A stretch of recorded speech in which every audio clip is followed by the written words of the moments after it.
एकता की ताकत। हिंदी कहानियां अच्छी अच्छी एक समय की बात है। कबूतरों का एक दल आसमान में भोजन की तलाश में उड़ता हुआ जा रहा था। गलती से वह दल भटककर ऐसे प्रदेश के ऊपर से गुजरा जहां भयंकर अकाल पड़ा था। कबूतरों का सरदार चिंतित था। कबूतरों के शरीर की शक्ति समाप्त होती जा रही थी। शीघ्र ही कुछ दाना मिलना जरूरी था। दल का युवा कबूतर सबसे नीचे उड़ रहा था। भोजन नजर आने पर उसे ही बाकी दल को सूचित करना था। बहुत समय उड़ने के बाद वह सूखाग्रस्त क्षेत्र से बाहर आया। नीचे हरियाली नजर आने लगी तो भोजन मिलने की उम्मीद बनी। युवा कबूतर और नीचे उड़ान भरने लगा। तभी उसे नीचे खेत में बहुत सारा अन्न बिखरा नजर आया। चाचा, नीचे एक खेत में बहुत सारा दाना बिखरा पड़ा है, हम सबका पेट भर जाएगा। सरदार ने सूचना पाते ही कबूतरों को नीचे उतरकर खेत में बिखरा दाना चुनने का आदेश दिया। सारा दल नीचे उतरा और दाना चुनने लगा। वास्तव में वह दाना पक्षी पकने वाले एक बहेलिये ने बिखेर रखा था। ऊपर पेड़ पर तना था उसका जाल। जैसे ही कबूतर दल दाना चुगने लगा, जाल उन पर आ गिरा। सारे कबूतर फंस गए। कबूतरों के सरदार ने माथा पीटा, ओह, ये तो हमें फंसाने के लिए फैलाया गया जाल था। भूख ने मेरी अक्ल पर पर्दा डाल दिया था। मुझे सोचना चाहिए था कि इतना अन्न बिखरा होने का कोई मतलब है। अब पछताए होत क्या जब चिड़िया चुग गई खेत। एक कबूतर रोने लगा, हम सब मारे जाएंगे। बाकी कबूतर तो हिम्मत हार बैठे थे, पर सरदार गहरी सोच में डूबा था।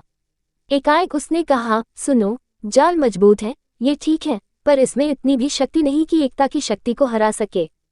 हम अपनी सारी शक्ति को जोड़े तो मौत के मुंह में जाने से बच सकते हैं। युवा कबूतर फफडाया, चाचा, साफ साफ बताओ, तुम क्या कहना चाहते हो? जाल ने हमें जोड़ रखा है, शक्ति कैसे जोड़े? सरदार बोला, तुम सब चोंच से जाल को पकाओ, फिर जब मैं फुर कहूं तो एक साथ जोर लगाकर उड़ना। सबने ऐसा ही किया। तभी जाल बिछाने वाला बहेलिया आता नजर आया। जाल में कबूतर को फंसा देख उसकी आंखें चमकी। हाथ में पका डंडा उसने मजबूती से पका व जाल की ओर दौड़ा। बहेलिया जाल से कुछ ही दूर था कि कबूतरों का सरदार बोला, फुर्रर्र। सारे कबूतर एक साथ जोर लगाकर उड़े तो पूरा जाल हवा में ऊपर उठा और सारे कबूतर जाल को लेकर ही उड़ने लगे। कबूतरों को जाल सहित उड़ते देखकर बहेलिया अवाक रह गया। कुछ संभला तो जाल के पीछे दौड़ने लगा।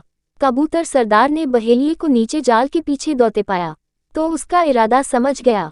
सरदार भी जानता था कि अधिक देर तक कबूतर दल के लिए जाल सहित उड़ते रहना संभव न होगा, पर सरदार के पास इसका उपाय था। निकट ही एक पहाड़ पर बिल बनाकर उसका एक चूहा मित्र रहता था।